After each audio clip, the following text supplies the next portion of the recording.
Donc le but de cet exposé, c'est de vous parler des forces statistiques hors équilibre. C'est quelque chose qui n'a pas été étudié systématiquement dans les littératures et je crois que c'est pourtant assez intéressant, même important, pour avoir une compréhension plus opérationnelle, disons, de certains concepts dans la physique statistique hors équilibre. Mais d'abord, je veux aussi remercier Bernard Derrida pour m'avoir invité à parler ici.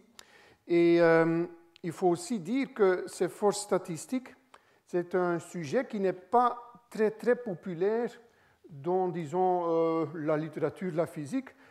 Souvent, les physiciens sont plus intéressés dans les forces, disons, fondamentales, les interactions fondamentales.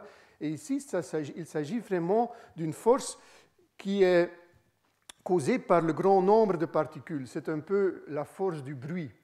Et ce qui se passe en non-équilibre, c'est le sujet de cet exposé. Mes collaborateurs pour ce travail ont été Urna Basu, surtout, et Karl Netochny. Et puis, il y a aussi un papier en préparation avec Pierre Debeul. Donc, aujourd'hui, je vais vous raconter ce qui est dans les trois papiers ici. Et d'abord, pour un peu mettre le contexte, pour un peu mettre, disons, pour comprendre d'où ça va, ces forces statistiques, peut-être il faut aller faire un tour, une brève histoire de la physique de non-équilibre. Donc, je propose qu'il y a vraiment trois étapes ou trois domaines qu'on peut distinguer, si on veut. D'abord, il y a la caractérisation dynamique pour le retour à l'équilibre ou pour caractériser la condition d'équilibre. Puis, deuxièmement, il y a une description des systèmes ouverts au contact avec des réservoirs en équilibre. Mais il y aura plusieurs réservoirs peut-être, donc aussi peut-être on peut frustrer le système. Ça, c'est un autre sujet dans la mécanique statistique hors équilibre, mais où vraiment on a commencé, disons, ce qu'on appelle l'état stationnaire non-équilibre.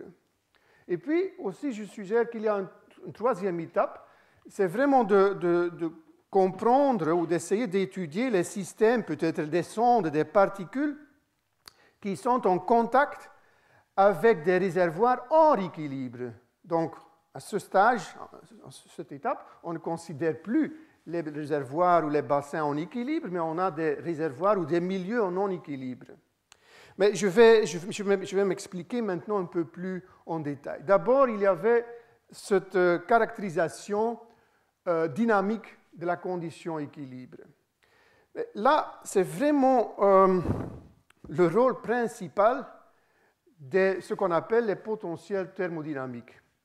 Donc, il y a un certain miracle. Comme vous voyez ici, il y a toujours le mot entropie. Et vraiment, cette entropie, il y a une unique entropie. D'abord, il y a, parce que dans la définition par Clausius, dans les années 1865, il y avait la chaleur qui a été liée, donc l'entropie a été définie en termes de la chaleur. Ça, c'est par le théorème de Clausius, ou l'égalité ou l'inégalité de Clausius. Mais en même temps, ce que Boltzmann et aussi Planck et Einstein ont fait, c'est de relier cette entropie de Clausius avec les fluctuations statiques macroscopiques. Donc la théorie de fluctuation aussi a cette entropie dans le jeu. Mais ce n'est pas tout. Il y a aussi, par exemple, dans le théorème H de Boltzmann, premièrement pour décrire l'approche, le retour vers l'équilibre pour les gaz dilués, il y a déjà encore cette entropie qui maintenant nous donne la flèche du temps. Donc c'est une fonction croissante dans le temps. Ça, c'est aussi la même entropie, mais vous voyez, ici on a la chaleur, il y a les fluctuations, quelque chose de statistique, probabiliste, et puis ici il y a quelque chose de dynamique, monotone, la flèche du temps. Et encore, il y a la théorie de la réponse linéaire, par exemple, comme dans le théorème de fluctuation-dissipation, formule de Kubo, etc. Là aussi, il y a, c'est même dans le nom, la dissipation ici, fait référence à la même entropie, le même concept, le potentiel thermodynamique, qui va jouer un rôle aussi dans cette théorie de la réponse linéaire. Et puis, bon, il y a d'autres choses, bien entendu, mais puis, cette même entropie, ou plus généralement les potentiels thermodynamiques, qui vont jouer exactement dans ce que je veux vous parler, dans les forces statistiques. Donc, cette caractérisation dynamique, toujours, on va rencontrer les mêmes potentiels thermodynamiques qui ont vraiment des versions d'entropie ou d'énergie. Il y a toujours les arguments énergétiques entropiques qui vont jouer dans plusieurs problèmes, mais il y a, d'une certaine manière, une unique entropie dans tout ça, et on va aussi voir apparaître cette entropie dans ce sujet de force entropique. D'abord, un peu peut-être très général, si on regarde le problème retour à l'équilibre, typiquement, dans je prends maintenant le cas simple, le plus simple, on a un système tout à fait isolé, fermé, avec une certaine énergie, volume, nombre de particules, peut-être un système inhomogène. Maintenant, on va étudier là comment ce système va atteindre à l'équilibre, et cela va, en fait, ce qu'on va voir, on va voir des déplacements. Les particules vont se déplacer. Aussi, il y a des déplacements vraiment des vitesses. C'est vraiment des déplacements dans l'espace de phase. Mais quand on voit les déplacements, on est toujours, on se met à penser, mais pourquoi il bouge? Pourquoi ce mouvement dans l'espace de phase? Quelles sont les forces? Et les forces, vraiment, pour le retour à l'équilibre, c'est ce qu'on appelle aussi les forces statistiques. Mais ça joue aussi, bien entendu, pour les forces statistiques pour les systèmes ouverts. Maintenant, vous voyez ici un volume qui est dans un autre volume, donc c'est un volume ouvert. Par exemple, il y a des échanges d'énergie. Donc ici, on a un bain thermique à une certaine température T. Et puis, on peut parler de beaucoup de choses, comme la pression sur le piston, je ne sais pas, les parois. Et tout ça est écrit encore dans la thermodynamique par les potentiels thermodynamiques. Et les potentiels thermodynamiques vont donner lieu à des forces statistiques. Donc, pour avoir un peu plus de détails, j'ai fait ici un calcul très simple, mais en fait, c'est tout le calcul qui va expliquer ça. Donc, c'est un calcul très simple, mais qui est très important pour comprendre de quoi on parle ici. Donc, il faut distinguer maintenant deux types de variables. Donc, vous voyez ici le x et le eta. Donc, le x, c'est quelque chose comme, parce que ça peut être un variable collectif, ça peut aussi être la position d'une sonde, mais quelque chose peut-être de plus macroscopique. Les états, ce sont des degrés de liberté qui sont en équilibre, qui ont déjà atteint l'équilibre, qui sont très vite, et de cette manière que si je fais la moyennage ici de cette force mécanique, parce que je suis intéressé à la force sur x, je fais donc le gradient ou le dérivé par rapport à x ici, avec un moins, donc c'est vraiment comme la force mécanique, mais je fais ici avec l'état stationnaire, la distribution stationnaire. Vous reconnaissez ici, c'est l'équilibre canonique que j'ai pris ici avec une température inverse bêta. Et puis on a ici la somme de partition z, qui dépend de x, bien entendu, comme l'ensemble de eta va dépendre de x, comme il y a une interaction, un couplage entre ce degré de liberté eta et la position, je vais l'appeler la position de la sonde x. Mais maintenant, donc, si on fait ce calcul, donc on prend la force mécanique, donc ce dérivé ici, c'est la force mécanique, et on fait sur la distribution canonique, en bleu ici, est un calcul assez facile pour voir que cela donne un gradient encore, un dérivé de quoi? De l'énergie libre. L'énergie libre de Helmholtz, qui, pour l'expression en termes de mécanique statistique, est donnée par logarithme de cette fonction de partition, qui dépend de x. Mais le plus important, c'est que de voir ces forces mécaniques, si on fait le moyen-âge, on ne peut pas simplement prendre ici la dérivée, ici en dehors de l'intégrale, mais si on fait un petit calcul, on voit que c'est vraiment la dérivée de l'énergie libre. Et donc, les forces statistiques en équilibre, ici dans le cas d'un système ouvert canonique, sont données par les gradients, les dérivés des potentiels thermodynamiques. Et c'est aussi la bonne raison pour appeler ces potentiels thermodynamiques des potentiels, comme ils donnent lieu à des forces, donnent lieu à des forces qui font mettre le système ou des variables macroscopiques en équilibre. OK, très bien. Donc, peut-être une petite image ici, encore pour ajouter ce qu'on a dit. C'est, dans un certain sens, par ces forces statistiques, avec des potentiels thermodynamiques, ce qu'on fait dans la thermodynamique, c'est de réduire les problèmes thermodynamiques, même cinétiques parfois, en termes d'un problème mécanique, où on a un certain profil, bon c'est un peu exagéré le profil ici, mais un certain paysage d'énergie libre. Et on peut donc vraiment discuter le comportement d'un système, ce qui va se passer en termes, pour des variables macroscopiques, comme on le fait dans la mécanique classique, simplement en prenant comme potentiel les potentiels thermodynamiques. Donc réduire quelque chose à la mécanique classique, c'est un vrai plaisir et c'est la raison pour laquelle on peut faire beaucoup de calculs en thermodynamique autour de l'équilibre, ça veut dire. D'accord?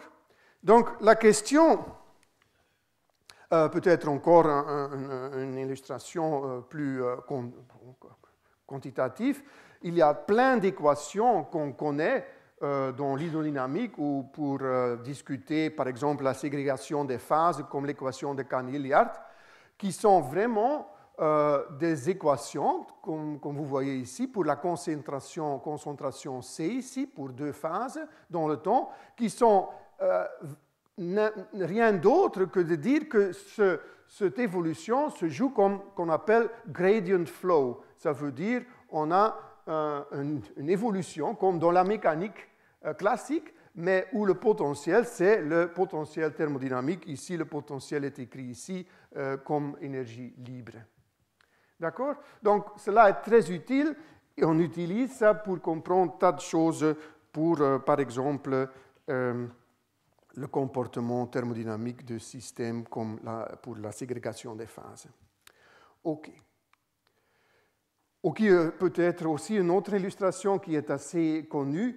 Il faut toujours se rappeler que ces forces statistiques, c'est quelque chose de vrai. Ce n'est pas quelque chose qu'on a inventé comme force, on appelle ça force, mais ça ne donne pas de force. L'illustration plus simple, c'est peut-être le polymère ou de la chaîne entropique. Donc, c'est écrit là.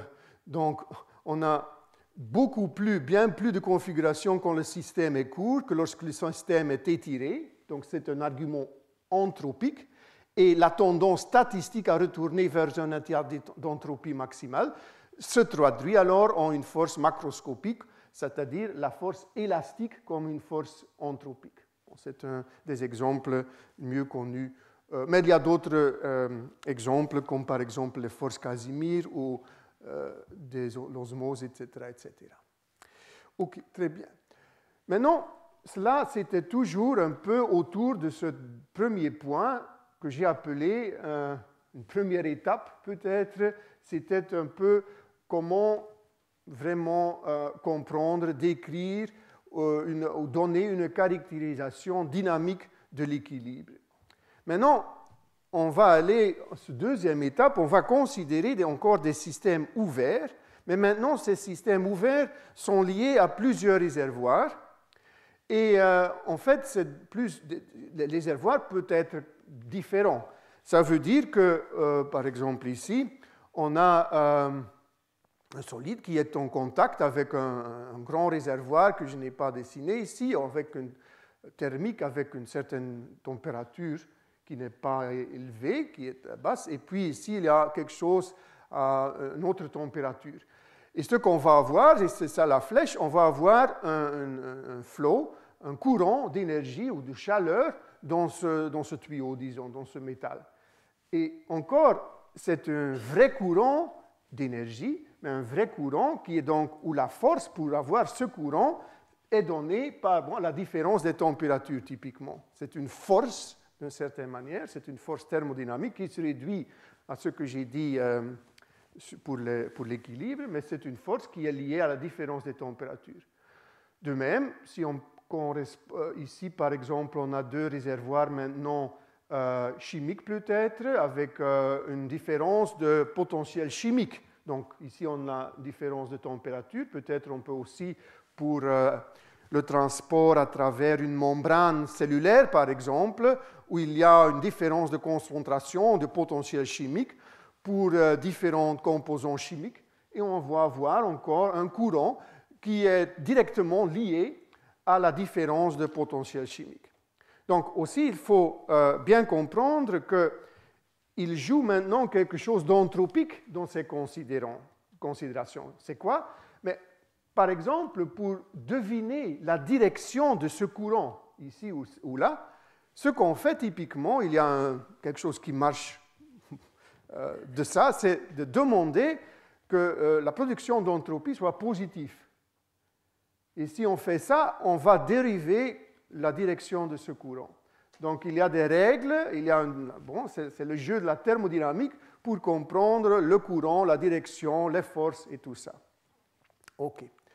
Maintenant, ce qui est vraiment le sujet de cet exposé, c'est de me rendre à une troisième étape où je vais considérer les systèmes en contact directement, disons, d'une manière directe, avec un milieu en non-équilibre.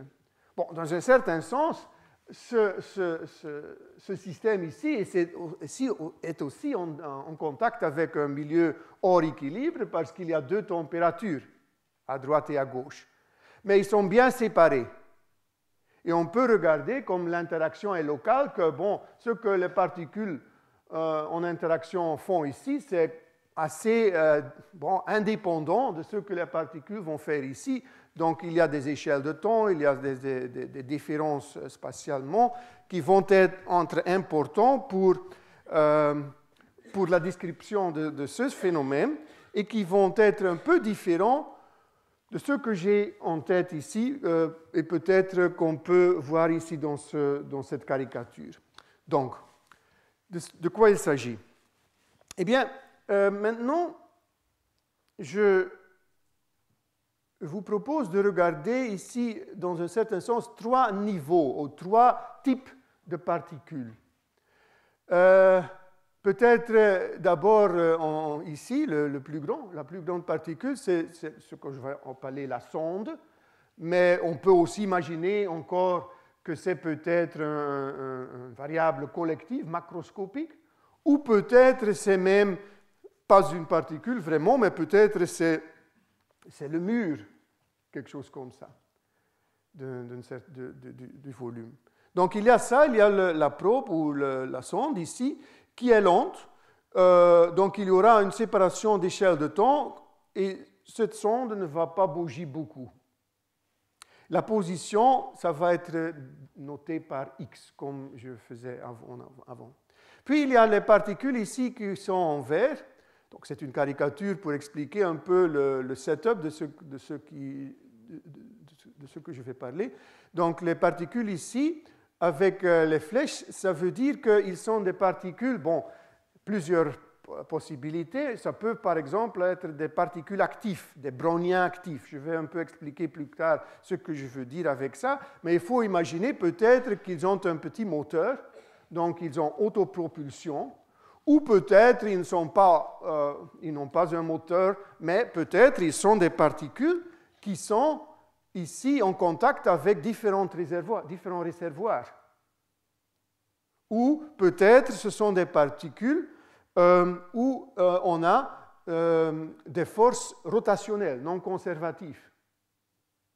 Donc, les particules ici, ça c'est, en vert, c'est le milieu hors équilibre. Donc, ces particules, ils vont dissiper de l'énergie, il y aura de la chaleur, et la raison pour laquelle on a les particules en bleu, ici, beaucoup de particules en bleu, c'est le troisième niveau, c'est l'environnement ou l'atmosphère en équilibre avec une certaine température, disons.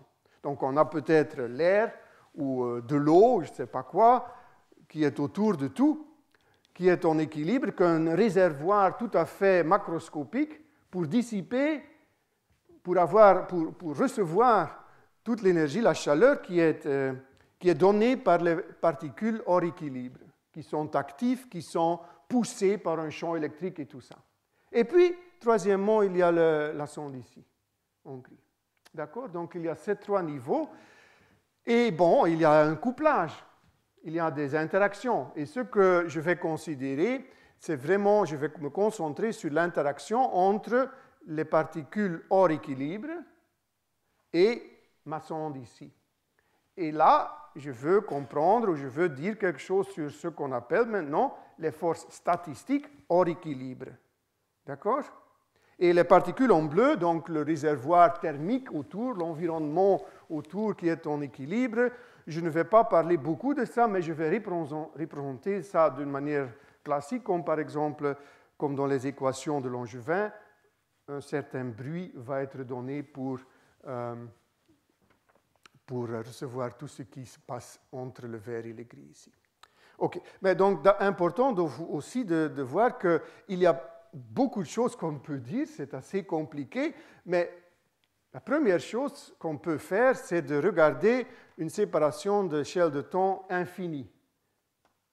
Et puis, on veut faire des corrections et voir comment un terme de frottement et un terme de bruit va aussi apparaître dans la dynamique de cette sonde. Mais d'abord, je vais regarder simplement le cas où l'échelle de temps sont séparées infiniment.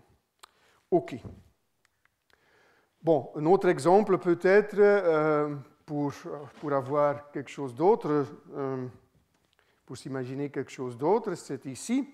Donc, on a encore le fluide ici, le bain thermique, en bleu, et puis les particules en vert, ils sont sous un champ électrique, donc par exemple, il y a des conditions au bord périodiques. Donc, ils sont sur un cercle, disons, donc ils sont poussés à droite. Et puis, les sondes, ce sont un peu d'une forme bizarre peut-être, mais vous voyez clairement que bon, c'est important. Par exemple, la forme de cette sonde va jouer un rôle. Et il y aura une interaction. Et par exemple, on peut voir que si on pousse beaucoup les particules vertes, il y aura des effets de vitreuse ou de blocage pour ces particules en verre.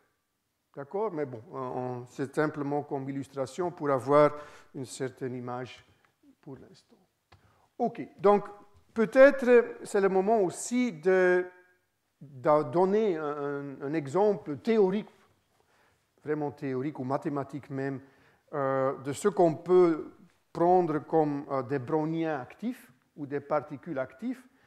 Et c'est très simple. Donc, ce que je fais ici, c'est donc d'abord, il y a cette configuration toroïdale. Encore, je ne vais pas répéter ça tout le temps, mais encore, il y a les bleus ici. Maintenant, les bleus, ce sont encore de l'eau ou, je ne sais pas, un fluide qui est en équilibre à une certaine température. Et puis, les sondes ici, il y a plusieurs sondes peut-être. Ils sont en contact, ils sont couplés avec un petit moteur interne. Donc ça, c'est le moteur. Mais c'est un moteur assez simple. Le couplage aussi va être un peu ad hoc ou arbitraire. Mais ce qui va se passer, ce moteur, c'est simplement une chaîne de Markov à 3 états. Donc il y aura 3 états, 1, moins 1 et 0. Et puis, vous voyez ici les flèches. Ça veut dire qu'il y aura un certain courant dans cet estomac de ces particules. Un certain courant, ça veut dire que ce système ne va pas être en équilibre. Ce système va aussi avoir un courant stationnaire, maintenu par des effets qu'on ne va pas discuter, mais c'est interne aux sondes. Et donc, il y a un couplage entre ces particules et ces moteurs. On va parler un peu plus de ça. Mais par exemple, une des questions qui va se poser maintenant, est-ce qu'on peut faire bouger ces particules? Par exemple, est-ce qu'on peut créer un courant pour les sondes simplement par ce couplage avec des degrés de liberté en non-équilibre. Ça, c'est une question. Et quelle est la caractérisation de ces probes et qu'est-ce qui se passe? Peut-être que maintenant, ici, il y a presque toutes les questions qu'on peut poser pour les forces statistiques. Peut-être je peux même faire déjà un petit sommaire de ce qui va se passer, simplement pour ce modèle. Donc d'abord, ce qu'on veut faire, c'est de comprendre, comme physicien, il y a toujours un calcul qu'on veut faire en premier ordre. Donc en premier ordre autour de ce qu'on appelle bilan détaillé, donc une condition dynamique d'équilibre. On veut comprendre les forces statistiques en premier ordre et on va voir que le travail ou les forces statistiques qui font un certain travail vont être liées à quelque chose qui est apparu dans la thermodynamique hors équilibre, que je vais expliquer, c'est l'excès de travail. Mais bon, je vais expliquer ça. Mais ce que je vais aussi expliquer, peut-être c'est un peu trop tôt pour donner tous ces éléments ici, mais je vais aussi continuer à essayer de comprendre comment ces forces statistiques peuvent mesurer des choses du milieu hors équilibre. Donc, il faut un peu imaginer qu'il y a... Peut-être je vais retourner à cette image ici pour l'instant. Donc, il y a deux types de questions. Peut-être c'est plus simple pour avoir deux types de questions. Premier type de question, c'est en regardant la dynamique des sondes, qu'est-ce qu'on peut apprendre du milieu hors équilibre? Est-ce qu'on peut deviner, simplement en regardant les sondes, la dynamique des sondes, est-ce qu'on peut comprendre, est-ce qu'on peut voir des propriétés de ce milieu hors équilibre? Par exemple, en équilibre, ça veut dire, si on va mesurer les forces, le travail réversible, on va avoir des idées sur l'énergie libre. Et l'énergie libre, ça nous donne des informations sur les fluctuations, sur les probabilités. Donc, est-ce qu'on peut faire quelque chose comme ça aussi hors équilibre? Donc, je répète, la première catégorie des questions, en regardant le mouvement, la dynamique des sondes, est-ce qu'on peut obtenir de l'information sur les fluctuations, la caractérisation stationnaire, n'importe quoi, apprendre quelque chose sur le milieu, les particules hors équilibre. Ici, c'est simple, mais est-ce qu'on peut, par exemple, deviner dans quelle direction ces flèches sont, et des choses pareilles? Ça, c'est le premier type de questions.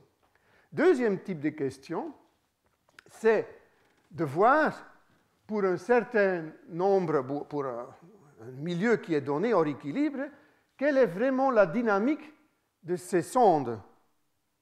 Ce qui est aussi intéressant. Comme j'ai dit il y a quelques minutes, en équilibre, cette dynamique est assez simple. C'est toujours une dynamique de forme gradient flow, toujours un gradient.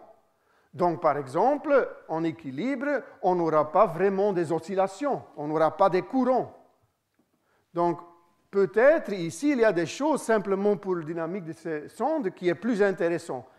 Par exemple, une question, on peut imaginer que si on a plusieurs sondes ici dans cette configuration, on peut imaginer qu'en équilibre, bon, il n'y a pas vraiment d'interaction induite entre les sondes. Ou peut-être il y a des points fixes pour ces dynamiques qui sont là, mais qui ne sont pas stables en point de vue dynamique. Maintenant, on se pose la question, est-ce que par l'action ici en rouge, donc le mettre en hors équilibre, est-ce qu'on peut avoir des configurations qui vont être générées, intéressantes, qui sont peut-être stables maintenant et qui vont être possibles par une interaction à longue portée entre les sondes? Oui? Donc ça, c'est la deuxième question, c'est de caractériser la dynamique des sondes en contact avec des milieux hors équilibre. Et donc, il y a ces deux questions, je répète, donc, la question de caractériser le milieu hors équilibre et puis caractériser la dynamique des sondes, qui sont vraiment les sujets de nos études des forces statistiques. OK. Donc, encore peut-être une question plus spécifique. Peut-être parmi vous, vous avez entendu une activité récente sur la question est-ce que ça existe la pression thermodynamique pour des particules actives. Donc, ce que ça veut dire, c'est on prend un volume, comme on le fait en thermodynamique, mais maintenant, les particules ne sont plus passives, ils sont pas simplement des particules fluides ou un gaz, mais plutôt ce sont peut-être des moléculaires, des moteurs moléculaires ou peut-être vraiment certains petits animaux, des choses comme ça, bactéries. Mais donc, c'est quelque chose qui est propulsé, autopropulsé, donc avec un petit moteur peut-être sont des particules de Janus, n'importe, mais on se demande, est-ce qu'on peut maintenant décrire la pression thermodynamique?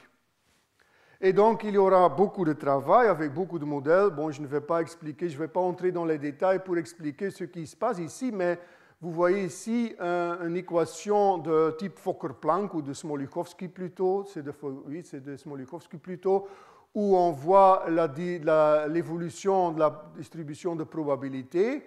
Et puis, donc, il y a une certaine interaction ici. Il y a une diffusion. Et il y a aussi un terme ici qui fait que les forces, d'une certaine manière ou d'autre, vont être rotationnelles. Il y aura quelque chose de non conservatif dans ce milieu. Maintenant, la question, c'est est-ce qu'il existe une pression? Et on trouve bien en général, non, ça n'existe pas. Il n'y a pas de pression thermodynamique. Non, il faut un peu comprendre, il faut ajouter ce que ça veut dire, mais une réponse assez brève serait simplement de dire, mais c'est très simple qu'il n'y aura pas de thermodynamique ou pas de pression thermodynamique parce que maintenant, l'état stationnaire de ces particules ne va plus être déterminé thermodynamiquement. Vous voyez, dans l'équilibre, les distributions canoniques de Maxwell, de Boltzmann, les distributions stationnaires, ils sont caractérisés thermodynamiquement. Ça veut dire que, vraiment, c'est l'énergie, l'entropie qui joue. On n'a pas besoin de beaucoup de détails dynamiques. Il y a certains détails cinétiques qui ne jouent aucun rôle pour comprendre les fluctuations macroscopiques statiques. L'énergie libre ne dépend pas beaucoup de détails cinétiques. C'est une quantité en volume. Ça ne dépend même pas de l'énergie libre, ne dépend pas même des conditions au bord. D'accord? Donc en équilibre, comme c'est l'énergie libre qui décide les fluctuations, on aura que la pression aussi est thermodynamique. Mais en non-équilibre, si on n'a pas le gradient d'une énergie libre, on ne peut pas espérer que cette pression va être thermodynamique. Bon, je vais expliquer un peu plus bas ce que je veux dire, mais c'est une annonce de quelque chose de plus important. OK. Donc, maintenant, comment définir en non-équilibre les forces statistiques? Mais on le fait exactement comme on le fait en équilibre. Ça veut dire quoi? Mais on a encore un couplage, l'énergie potentielle qui va coupler la position de la sonde X encore, et le état, vous vous rappelez que les états, ce sont les degrés de liberté, mais maintenant hors équilibre. D'accord? Et donc, ce que je vais faire, toujours en supposant une échelle de temps bien séparée entre le X et le état, ce que je vais regarder, c'est la force mécanique. Donc, je vais prendre la dérivée du potentiel ici. Et maintenant, faire le Moyen-Âge pour les distributions stationnaires de état, qui n'est pas connue en général. Je ne connais pas. Bah, il y a des cas où je connais bien cet état stationnaire, mais en général, je ne connais pas. Et cela dépend, bien entendu, de x, comme ils sont couplés. Donc, il y a un x ici, il y a un x ici, et ça, c'est la force systématique en premier ordre, donc, quand l'échelle de temps est bien séparée, infiniment séparée. Donc, c'est faire maintenant, ce Moyen-Âge n'est pas en équilibre, c'est en non-équilibre, mais un non-équilibre qui dépend de x. Donc, en équilibre, je vous rappelle, ça me rend cette définition, quand le rho x est l'exponentielle de moins bêta énergie, ça me rend aussi le gradient de l'énergie libre. Mais maintenant, la force statistique, en hors équilibre, bah, ça dépend d'une manière comme avant, mais plus implicite maintenant, de la distribution stationnaire. D'accord? Donc, c'est très simple. Si, par exemple, cette distribution stationnaire va dépendre des détails cinétiques, va dépendre des conditions au bord lointain, va dépendre des aspects non dissipatifs, non thermodynamiques, ah ben, on peut bien croire que la force systématique hors équilibre, la force statistique, aussi va dépendre de tout ça. OK. Donc, c'était encore un peu le cartoon d'avant, donc il faut répéter peut-être qu'il y a ces trois niveaux. Donc, ce qu'on a ici en vert, l'état stationnaire ou la distribution stationnaire, les états, ce sont les verts, le milieu état qui est bon, sous un champ électrique par exemple, mais surtout sous des forces rotationnelles. Et puis en bleu, ici en bleu, il y a le bain équilibre à température T. Et puis il y a le X, position X ici, de la sonde qui est couplée au zeta. D'accord? Ça, c'est le cartoon pour expliquer de quoi on parle. OK, donc, comme j'ai dit aussi, il y a vraiment deux types de questions. Et donc, j'ai déjà expliqué lesquelles. On va parler de la dynamique effective des sondes. Donc, quelle est la dynamique qui va être générée en couplant, par le couplage avec le milieu en équilibre. Et puis, qu'est-ce qu'on va apprendre, qu'est-ce qu'on va voir des propriétés du milieu hors équilibre. Donc, par exemple, pour la dynamique des sondes, est-ce qu'il y aura des points fixes maintenant qui vont devenir stables ou devenir instables? Est-ce qu'il y a additivité des forces? Est-ce que c'est possible d'avoir des oscillations, etc., etc. Pour les propriétés des milieux, est-ce que, par exemple, par les forces statistiques, on peut, comme en équilibre, d'une certaine manière, mesurer les fluctuations par les forces mécaniques, par les forces statistiques. Hein, comme on le fait en équilibre, en un certain sens, pas en un certain sens, un sens très précis, l'énergie libre en équilibre, ça nous donne les fluctuations macroscopiques. Et on peut mesurer ces probabilités, ces fluctuations, donc, on peut les mesurer directement par le travail. Ça, c'est ce qu'on fait si on fait des mesures, si on veut mesurer l'énergie libre. OK, peut-être on va commencer avec les deuxièmes questions ici. OK, donc d'abord, maintenant, on se met au voisinage de l'équilibre. Donc, qu'est-ce que ça veut dire, au voisinage de l'équilibre? Toujours dans le milieu hors équilibre, il y a l'origine de non-équilibre. Donc, une certaine force rotationnelle aura une certaine amplitude, peut-être je vais l'appeler epsilon, cet epsilon ici. Donc, il y aura quelque chose comme une différence de potentiel chimique ou une différence de température. Donc, je suppose déjà ici que j'ai une bonne quantification de ces aspects non-équilibre et simplement je sais représenté ici par ce paramètre epsilon. Donc, pour le cas des sondes qui bougent sur ce cercle, peut-être le epsilon, c'est simplement le champ électrique. Constante, c'est une constante, le champ électrique, et c'est quelque chose qui n'est pas conservatif.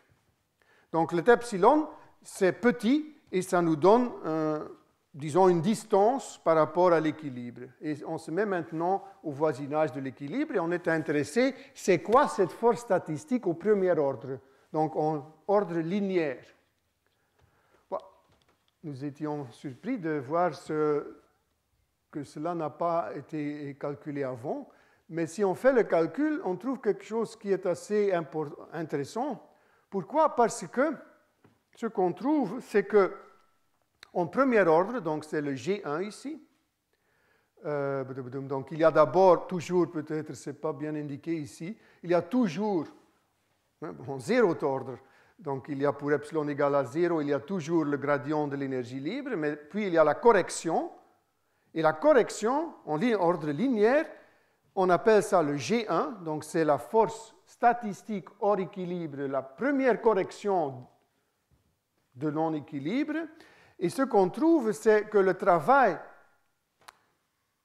fait par le milieu sur cette sonde est égal à une quantité qui a été considérée dans la thermodynamique hors équilibre, mais qui a resté un peu, bon, disons, pas bien défini physiquement. C'est ce qu'on appelle le excess work ou le travail en excès qui est fait par le milieu. Donc peut-être je veux expliquer ça d'abord. OK, donc ici, l'axe horizontal, on a le temps. Et on peut imaginer, donc ici je mets le taux de travail. Donc on peut dire que il y a toujours dans ce système, dans ce milieu, je veux dire, dans ce milieu hors équilibre, il y a toujours cette dissipation, Joule heating. Il y a toujours cette dissipation où il y a toujours un taux de travail qui est là. Donc avant, quand la sonde est à position X, il y a quelque chose de constant parce que le milieu est stationnaire avec la sonde en position X. Donc, il y a un Joule heating à une certaine valeur. D'accord?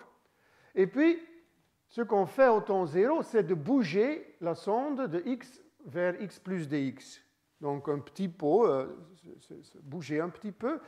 Et le milieu va atteindre une nouvelle distribution stationnaire. Après un grand temps, on va trouver encore une autre valeur pour ce travail dissipé, le taux de travail qui a fait. Et il y a aussi un régime transient, et ça, ici en pourpre, disons, ici en gris, ça c'est ce qu'on appelle l'excess work, donc l'excès de travail. Donc, en un certain sens, c'est la différence entre deux choses qui sont infinies. Donc, il y a le travail stationnaire quand on est à x plus dx, il y a le travail stationnaire quand la sonde est à x, et on fait la différence et on trouve ça. Et ça, c'est théoriquement au moins, c'est ce qu'on appelle l'excès de travail fait par les forces rotationnelles dans le milieu hors équilibre. D'accord? Maintenant, il faut bien comprendre quelque chose qui n'est pas facile de mesurer, par exemple. Pourquoi? Parce que si on regarde la dissipation dans le bleu, hein, l'atmosphère ou le bassin en équilibre, on ne va pas distinguer entre deux choses différentes. Il y a la dissipation totale. Donc cet excès ne vient pas comme ça. On ne peut pas le mesurer comme ça, et en plus, c'est plutôt petit, et en plus, il y aura peut-être beaucoup de fluctuations, et donc il y a beaucoup de difficultés vraiment pour voir ce qu'on peut mesurer là-bas pour cet excès de travail. Et cet excès de travail, quand même, a été entré dans des études de thermodynamique hors équilibre pour de bonnes raisons. Par exemple, pour comprendre, par exemple, la notion de chaleur spécifique pour des systèmes non équilibrés. Donc, ce qu'on a dit ici, c'est que cet excès de travail, maintenant, on peut lier à quelque chose qui est plus ou moins mécanique. Ça veut dire on va simplement voir quelle est la force sur la sonde. Et en premier ordre, ce sera exactement cet excès de travail. D'accord? Donc, c'est un exemple de quelque chose qui marche autour d'équilibre. Donc, en équilibre, il y a la relation entre énergie libre et travail réversible, bien entendu. En premier ordre, il y a une autre relation, c'est la relation entre le travail sur la sonde et le travail en excès fait par les forces rotationnelles dans le milieu. Maintenant, on peut dire que tout cela, c'est toujours un peu la thermodynamique. Et en fait, cette relation, on peut déduire typiquement dans le cadre de ce qu'on appelle la thermodynamique irréversible. Et la thermodynamique irréversible, je veux dire, c'est tout à fait quelque chose de conservatif. Je veux dire, la thermodynamique irréversible, qui a été inventée dans les années 1940, 1950, c'est vraiment c'est quelque chose qui est autour des arguments en énergie anthropique, mais hors d'équilibre par des équations de ballon pour l'entropie, le taux de production, etc., mais qui ne va pas laisser entrer d'autres concepts, qui ne va pas faire entrer plutôt des propriétés plus cinétiques. Donc, c'est pourquoi que c'est important dans cette étude de voir comment les forces statistiques hors équilibre peuvent aussi nous donner quelques informations sur des aspects non dissipatifs. Parce que ce serait un peu dommage si l'hors équilibre serait une extension, une simple généralisation de ce qui se passe en équilibre. Et c'est pourquoi on étudie aussi ce qu'on appelle la phrénométrie. Donc la phrénométrie, c'est un peu, peut-être exagéré parce qu'on n'a pas vraiment compris ce qu'on fait ici, mais ça se joue sur quelque chose qu'on a appelé la frénésie ou peut-être aussi l'activité dynamique, qui est une quantité non dissipative et qui est liée à quelque chose qui n'est pas antisymétrique par renversement de temps. Je vais expliquer par un exemple très simple. Donc, encore, on est dans ce cas où on a des sondes sur le cercle. Et ici, l'équation de Langevin, disons, suramortie, où on a la position des sondes. Peut-être il y a une sonde. Il y a ici le constant de frottement. Et puis ici, la force mécanique, d'accord, qui est liée. Donc, il y a couplage entre la position et le état. Et ici, c'est très simple, c'est le cas d'une sonde active. Donc, le état, c'est simplement le plus simple possible. Ça peut avoir trois valeurs. Et donc, ici, il y a un couplage spécifique. Et puis, il y a le bruit qui est par les particules, le bassin en équilibre ici, qui fait le bruit en température 1 divisé par bêta. Et vous voyez ici aussi la correspondante entre la fluctuation-dissipation, le gamma est aussi ici. D'accord? Donc ça, c'est l'équation très simple pour cette particule, pour cette sonde. Et puis donc le état, donc le état c'est 1 moins 1, 1. Ça va, il y a un processus de Markov, donc il y a des sauts, et des sauts, transitions de sauts qui vont se jouer comme ici. Donc, il y a une différence d'énergie comme dans le cas de bilan détaillé. Vous voyez?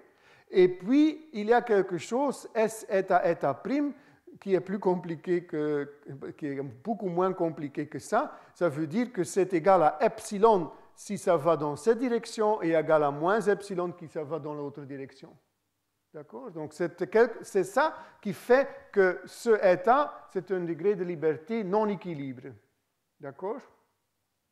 Donc, je répète, le S ici, c'est notre epsilon. C'est epsilon si le état et état prime dans cette direction, et c'est moins epsilon dans l'autre direction. D'accord? Donc, le epsilon ici, c'est en effet quelque chose comme une force rotationnelle, ou l'amplitude de cette force rotationnelle. Mais, maintenant, ce que j'ai ajouté, c'est quelque chose comme une réactivité. Bon, un grand mot pour dire qu'il y a encore, ici, dans cette intensité de saut, il y a encore un préfacteur, phi eta eta prime, mais qui est symétrique. Donc, c'est symétrique dans le sens que, par exemple, moins 1, 1 est égal à 1 moins 1. Et aussi pour le 0, 1 et les 0, 1 moins 1. Donc, c'est quelque chose qui, dans un certain sens, n'est pas dissipatif, parce qu'on ne peut pas voir une différence dans le temps positif ou négatif. C'est quelque chose qui est symétrique par rapport au renversement du temps. Mais ce que je peux faire, peut-être, et ce qui est tout à fait normal, que cette réactivité pour ce moteur ici, moléculaire, disons, c'est tout à fait évident qu'on peut avoir que si on met le epsilon, que aussi ces réactivités vont être influencées. Donc, ce que j'ai mis ici, c'est que, par exemple, pour les transitions entre moins 1 et 1, il y a une différence. Bon, j'ai mis quelque chose assez arbitraire, mais il y a une dépendance de cet epsilon. Donc, si epsilon est égal à 0, ça, on n'en a plus. Et puis, il y a phi 0, il y a le U, et on aura en équilibre. Donc, il y aura l'énergie libre et tout ça qui va nous donner tout. Donc, ça, c'est un modèle très simple, peut-être le plus simple possible, pour comprendre ce qu'on appelle cette ambition de phrénométrie. Donc, c'est quoi la phrénométrie? C'est d'essayer de mesurer, de rendre opérationnel des aspects non dissipatifs, des aspects symétriques, des courants symétriques, par exemple des réactivités symétriques, en termes de forces statistiques. Et donc, ce qui va se passer, c'est... Bon, d'abord, je vais montrer ça. Non, c'est pas... Non, je vais montrer ça. Donc, ça, c'est un résultat qu'on peut discuter. Donc, ce qu'on voit ici, c'est... Donc, le G ici, c'est quoi le G? C'est la force statistique, mais la partie non équilibrée. Donc, il y a toujours dérivée de l'énergie libre. Je ne vais pas parler de ça, mais il y a la correction que j'appelle ici G. Et vous voyez ici qu'il y a deux choses qu'on peut voir ici d'abord. D'abord, il y a un premier régime linéaire où la pente de cette force est liée à ce phi 0. Donc, encore, déjà, on a que ce n'est pas arbitraire cette pente, il y a quelque chose qui est décidé par cette réactivité en équilibre. Mais plus intéressant, deuxièmement encore, c'est que pour epsilon assez grand, donc on est un peu plus loin d'équilibre maintenant, ou on est très loin d'équilibre, on commence à voir une différence entre A égale 1 et A égale 2. Et c'était quoi encore A égale le A, c'était simplement la dépendance de cette réactivité vous voyez ici, la dépendance de cette réactivité par rapport aux epsilon. Donc, c'est en deuxième ordre, et pas en premier ordre, c'est en deuxième ordre qu'on commence à voir une dépendance supplémentaire dans les réactivités, comment ces réactivités, ces termes symétriques ici vont dépendre du champ électrique, par exemple. Donc, dans un certain sens, dans le sens que j'ai montré ici, on voit qu'on peut décider c'était quoi le A, donc c'était quoi dans les réactivités, dans les moteurs moléculaires, c'était quoi les réactivités, comment ils vont dépendre de la concentration ATP, comment ils vont dépendre du champ électrique, on peut le voir en mesurant les forces statistiques hors équilibre. Ça, c'est, comme on appelle peut-être un modèle assez simple, mais ça donne quelque chose qui doit être vrai aussi pour des systèmes beaucoup moins simples. Ça, c'est aussi la même chose, mais ici, on a directement, pour la position, on voit comment les forces en détail, ça c'est la partie rotationnelle, je n'ai pas dit ça peut-être, ça c'est la partie rotationnelle des forces statistiques, et ça c'est pour chaque X, où on voit encore, ça c'est le G1, donc ça ne dépend pas de A, et puis il y a une différence entre le rouge et le vert, parce que ça c'est fait pour différentes A. Donc ça c'est un exemple assez simple pour montrer comment on peut obtenir pas seulement information sur les aspects dissipatifs par les forces statistiques, mais aussi on peut commencer à croire qu'il y aura des informations non dissipatives, mais systématiquement dans les forces statistiques. Peut-être c'est le moment aussi d'être un peu plus, de nous rappeler quelque chose encore très simple, mais évident, mais quelque chose qu'il faut bien comprendre, c'est que si on a, et je ne m'excuse pas de prendre un système si simple comme ça, donc j'ai 3 états, 0, 1 et moins 1, et je vais regarder les forces, l'état stationnaire, la distribution stationnaire. Bon, donc la somme ρ1, ρ0 plus ρ-1 va être égale à 1.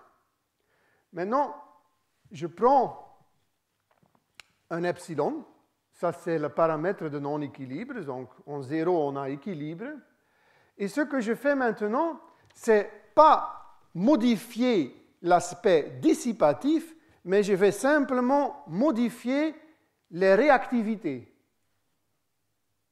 Donc, ça veut dire quoi? Donc, vous voyez, j'ai le rotateur à 3 états, le rotateur comme ça. Vous voyez? Et ce que je fais, c'est, je peux prendre par exemple le phi moins 1 égale à 1, et le phi 0, 1, je vais prendre égal à 10. Donc, en équilibre, on ne voit pas la différence. L'état stationnaire est uniforme, n'importe quel phi 0 je prends, en équilibre. D'accord? Donc, on a un état stationnaire uniforme en équilibre. N'importe quel phi 0 on prend, et ça peut être non uniforme. Mais au moment où je mets le epsilon, on aura une dépendance très grande. Vous voyez, on peut avoir, dans un certain sens, un blocage dans le... Bon, je ne sais pas si c'est le 1.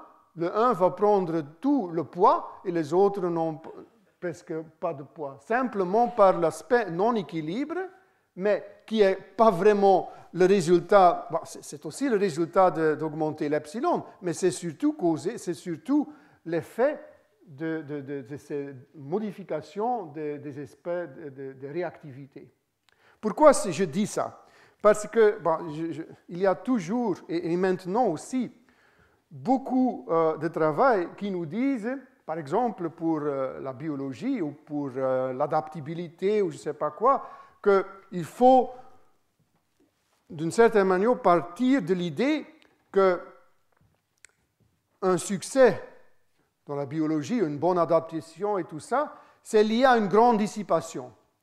Mais ce n'est pas comme ça que ça marche. Par exemple, la direction de certains moteurs moléculaires, ce n'est pas décidé par la dissipation. C'est aussi essentiellement décrit, caractérisé par les aspects symétriques dans le temps.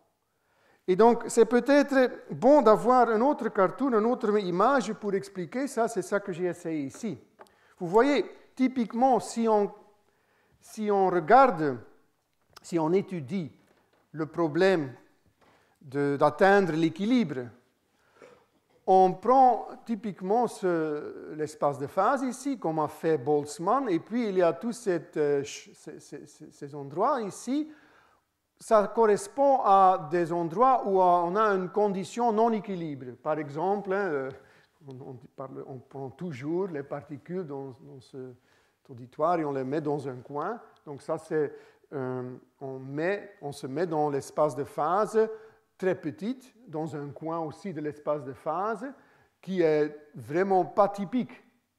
Donc ça veut dire que le volume ou l'entropie est très petite. Et donc ce qui va se passer, ça c'est typiquement ce qu'a dit Boltzmann, pour atteindre l'équilibre, on va se trouver de plus en plus dans les endroits, dans les volumes de phase, et puis de plus en plus grands. Et bon, si tout va bien, peut-être parfois et souvent on dit, bon, s'il y a suffisamment d'ergodicité, on se trouve dans la volume ou la région la plus grande, et ça c'est la condition d'équilibre. Mais tout cela est en équilibre, ces arguments sont liés à l'idée de l'entropie, que l'entropie, c'est vraiment mesurer le volume de ces régions, de ces volumes d'espace de phase. Maintenant, il est clair que pour comprendre des systèmes hors équilibre, ça veut dire où le système est encore vraiment dans les régions très petites, ce n'est pas seulement le volume qui va jouer, le volume de ces espaces de phase qui va jouer un rôle, mais c'est aussi les surfaces. Ça veut dire le taux d'entrée ou de quitter la chambre, ce qu'on appelle simplement the dynamical activity, l'activité dynamique, va aussi jouer un rôle. Parce que si on n'a pas, on peut avoir un grand ou un petit volume, mais vraiment c'est aussi, disons, les surfaces qui vont décider l'approche ou comment on va échapper à la condition non équilibre. Ça, ce sont peut-être un peu l'heuristique, mais c'est important, je crois, pour comprendre comment cette heuristique peut être quantifiée, peut être mesurée par les statistiques, par les forces statistiques hors équilibre. OK, donc ça c'est la phrénométrie. Puis, je voudrais aussi ajouter que maintenant je me rends déjà dans la première partie des questions, ça veut dire qu'est-ce qui change pour les forces statistiques. Donc on a eu maintenant comment est-ce qu'on peut mesurer certaines propriétés de ce milieu hors équilibre. Je vous rappelle, j'ai parlé de l'excès de travail et de la phrénométrie. Donc, ces deux sujets qui vont nous donner d'informations sur les fluctuations hors équilibre, de ce milieu hors équilibre. Maintenant, je tourne vers un autre type de question, c'est quelle est la dynamique de ces sondes? Qu'est-ce qui est intéressant là? Et la première chose, c'est que les forces statistiques hors équilibre, c'est aussi assez évident, ne sont plus additifs en général. Bon, qu'est-ce que ça veut dire? Mais, bien entendu, les forces mécaniques sont additives. On a une interaction à courte portée et on peut ajouter simplement comme on l'a fait dans la mécanique de Newton.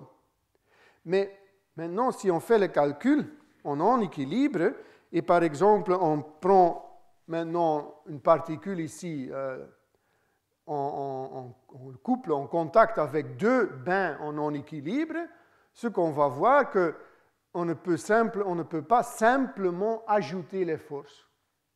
Donc ce n'est plus additif.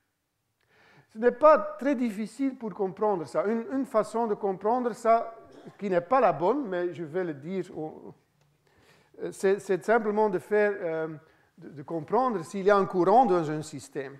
Donc il y a un courant dans un système, et on coupe quelque part, le courant va mourir, il n'y aura pas de courant. Donc, c'est bien évident que ce qu'on fait, si on va séparer en deux quelque chose qui est non équilibre, on peut avoir des effets assez troublants. On peut tout à fait annihiler le courant et des choses comme ça. Mais ce n'est pas tout à fait ça dont je parle ici. Ce que je veux dire, que c'est bien possible pour deux volumes, par exemple, non pas ici, Non, pas ici. Peut-être ici. Bon, je vais rester ici. C'est très facile d'imaginer que ce qui se passe est le suivant. Vous voyez, ici, je prends les particules en vert, c'est le milieu hors équilibre, et peut-être même il n'y a pas de non-équilibre ici. Peut-être ça, c'est l'équilibre. Donc, on n'a pas de particules ici qui sont vraiment soumises à des forces rotationnelles. Mais quand même, on peut avoir des particules peuvent aller d'un volume à l'autre. Maintenant, si par exemple il y a des forces rotationnelles ici, c'est peut-être pas très difficile de voir qu'on peut créer aussi un courant ici. Simplement par bouger ici et par avoir des particules qui vont bouger entre les deux, on peut avoir des courants ici. Donc ça veut dire que vraiment, si on fait la séparation entre les deux, ça ne va pas être additif, parce qu'on va changer vraiment les propriétés essentielles d'une partie des systèmes. Donc il faut compter que s'il y aura des forces statistiques dans les milieux hors équilibre, par exemple en biologie, s'il y a des sondes qui sont mises au voisinage du cortex cellulaire ou des choses comme ça, on ne peut pas prendre les forces là comme additifs.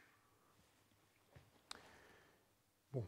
Une autre chose qui est assez évidente, je crois, et j'ai déjà dit ça, que la force hors équilibre, dans la force statistique hors équilibre, il n'y a pas de raison pour laquelle ce sera maintenant gradient.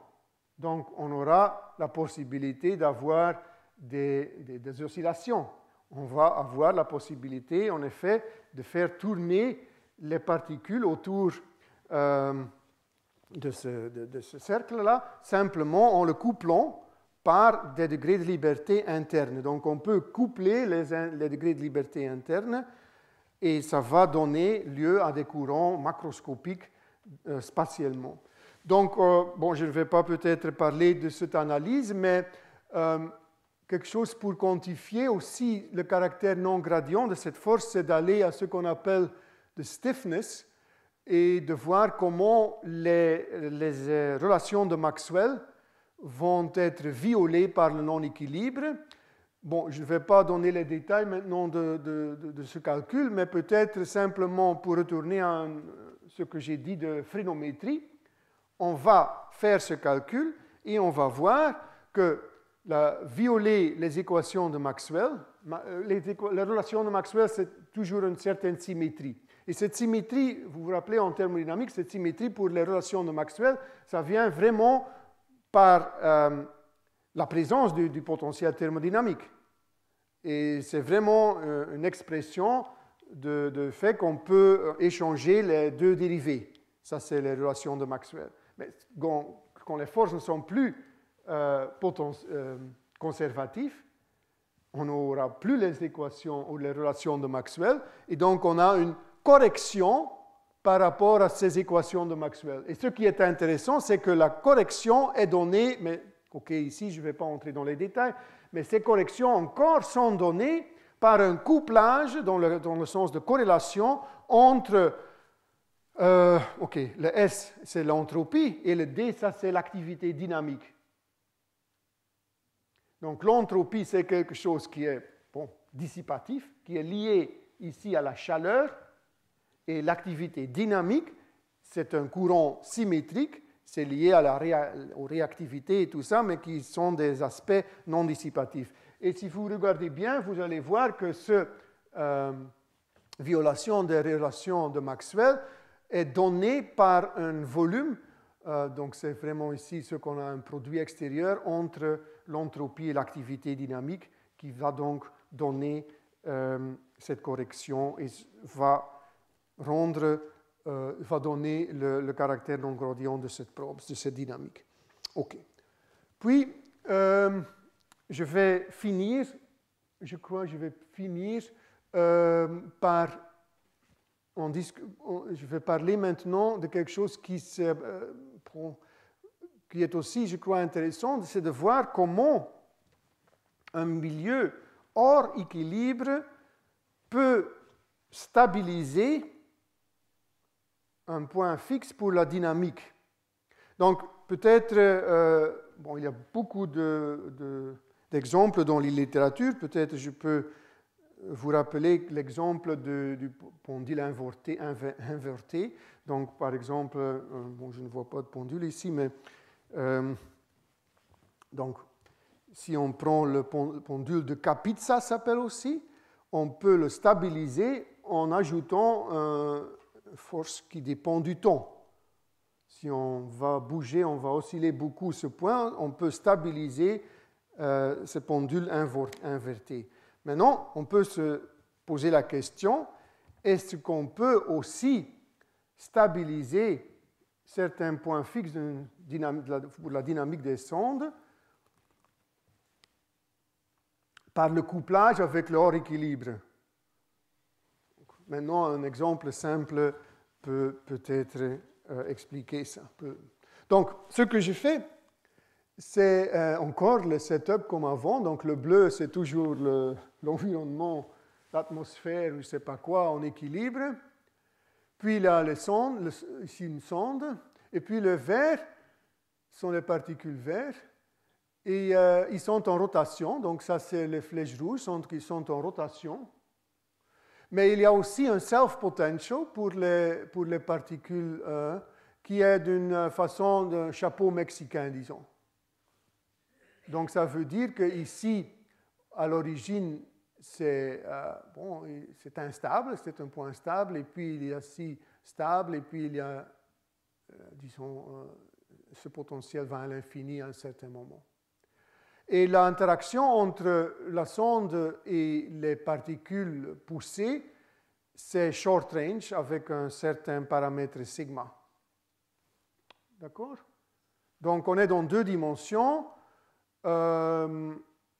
Short range, donc un couplage de courte portée entre le X, la sonde, et le Y, ce sont maintenant le Y, c'est le état, donc c'est le milieu hors équilibre.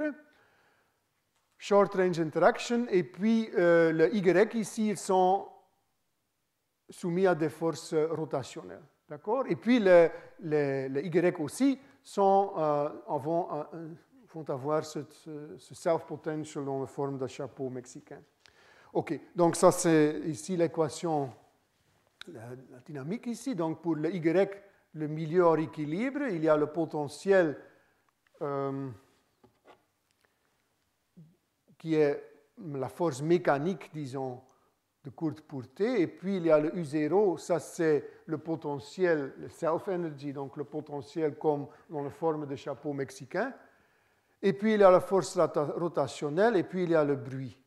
D'accord? Et pour la sonde, il y a aussi le bruit, parce qu'on est aussi dans l'atmosphère ambiante, mais il y a aussi des forces ici, donc qui sont vraiment liées à la dérivée de UI. Donc, ça va dépendre de YI, bien entendu. Et ce qu'on va faire maintenant, c'est l'analyse que, bon, on va prendre les paramètres tels que la sonde est beaucoup plus longue que les autres particules, et on se demande quelle est la force statistique qui va être sentie par la sonde. OK. Donc, ici, je vous présente, ça c'est la distribution radiale des particules qui sont hors équilibre. Et puis, ça c'est bon, la distribution angulaire. Mais le plus important, c'est ça. Donc maintenant, ce que je donne ici, c'est la force sur la sonde. Donc, comment est-ce que ça va bouger, la sonde? Et vous voyez une différence entre le bleu et le vert. Et quelle est la différence? C'est que le bleu, c'est avec force rotationnelle, et c'est le vert qui est avec une force rotationnelle, et le bleu, c'est sans force rotationnelle. Donc, ce que vous voyez, qu'il y a une différence dans le sens que maintenant, l'origine devient stable. Donc, vous vous rappelez, en équilibre, la sonde aussi va sentir ce chapeau mexicain. Donc, ce n'est pas stable d'être à l'origine. Ce n'est pas évident d'être à l'origine, mais par la rotation, je ne dis pas que c'est une grande surprise, mais par la rotation de le milieu hors équilibre, ce qu'on va trouver que pour l'amplitude assez élevée, bon, ça veut dire pour une amplitude qui est, disons, je ne sais pas, peut-être 4 ou 5, on va voir que maintenant l'origine est devenue stable. Donc ce qui n'était pas stable, comme quelque chose comme une phase paramagnétique, si on pense à des transitions de phase où il y a quelque chose de métastable ou même d'instable en équilibre, si on fait le contact avec ce milieu hors équilibre, au moins pour ce modèle, on obtient que ça devient stable. Dernier exemple, pour finir. On a encore notre modèle préféré qui est très très simple. Donc de quoi il s'agit? On a encore ici le mouvement dans un champ électrique constant, epsilon, pour les verres ici, pour les particules état, vous voyez. Donc encore il y a l'équation suramortie avec ici l'epsilon, la force rotationnelle. Et puis ici, on a le couplage avec les sondes. Et ce couplage est donné ici explicitement à courte portée. Ce n'est pas écrit, mais c'est pour Z moins que delta. Donc il y a le range. La portée de cette interaction est simplement donnée par delta entre les particules verres et les sondes. Oui, entre les particules verres et les sondes. D'accord? Donc, mais il y a quelque chose hors équilibre pour le milieu, donné par cet epsilon. Et ce qu'on va faire maintenant, comme toujours, c'est assez facile, c'est de voir quelles sont les forces statistiques sur les probes. Donc on a différentes probes ici. Donc alpha, c'est simplement numérisation des probes. Donc on prend, comme toujours, la distribution stationnaire des particules soumises au champ électrique ici. On prend la mesure stationnaire. Pour X, c'est la configuration des sondes fixes. C'est la force mécanique qu'on fait ici au Moyen-Âge. Et puis, on essayait de voir ce qu'on va avoir. Donc, la première chose qu'on voit, c'est, ici on peut faire les calculs. C'est un cas où on peut faire les calculs presque explicitement parce que c'est un peu, c'est pas très facile, mais c'est explicite au moins. On peut faire des calculs et ce qu'on trouve, pour commencer, c'est que, vous voyez ici, il y aura une interaction entre les sondes maintenant. Donc on prend par exemple deux sondes. Avant, il n'y a pas d'interaction entre les sondes. L'interaction passe par le milieu hors équilibre. Peut-être il faut d'abord dire qu'en équilibre, donc si le champ électrique est égal à 0, alors ce qui est le cas, c'est que, ici on a epsilon égal à 0, c'est qu'il y a un point fixe si les deux sondes sont en même position, et puis il y a un potentiel effectif qui est comme ça. Ça c'est en bleu ici. Et vraiment, il n'y a pas d'interaction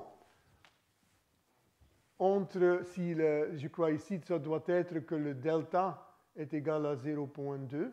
Donc, il n'y a pas l'interaction entre les sondes est de courte portée, et la même portée presque vraiment qu'entre le milieu, les particules et les sondes. Donc, ça doit être quelque chose comme 2 delta maintenant. Ça, c'est la situation en équilibre. Maintenant, si on met le champ électrique, encore deux sondes, ce qu'on va voir que, donc par exemple, on prend epsilon égal à 5, ce qu'on va voir, on a encore ce point fixe où les deux particules sont en train d'aller ensemble, donc ils vont maintenant aller ensemble, mais il y a un autre point fixe, et c'est ici, c'est la distribution où les sondes sont en opposition. Et ça aussi, ça devient stable maintenant. Donc, il y a aussi, dans ce cas, pour les deux sondes, une force conservative pour la distance des particules. Donc c'est dans ce cas, même si on est en non-équilibre, la force sur la distance entre les deux sont des conservatifs, donc il y a un potentiel effectif, mais vous voyez que maintenant, on a créé aussi un autre point stable. Donc ça veut dire qu'on peut générer par ce champ électrique maintenant une configuration où les deux sondes bougent comme ça. Ou bien ils bougent ensemble, ou bien en opposition, en conjonction ou en opposition. Okay. Bon, on peut parler plus de ça. Et aussi, il y a une interaction à longue portée entre longue portée dans un certain sens.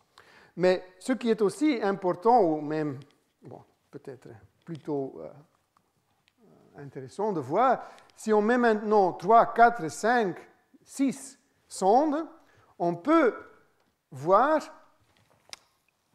quelles sont les configurations préférées pour les sondes.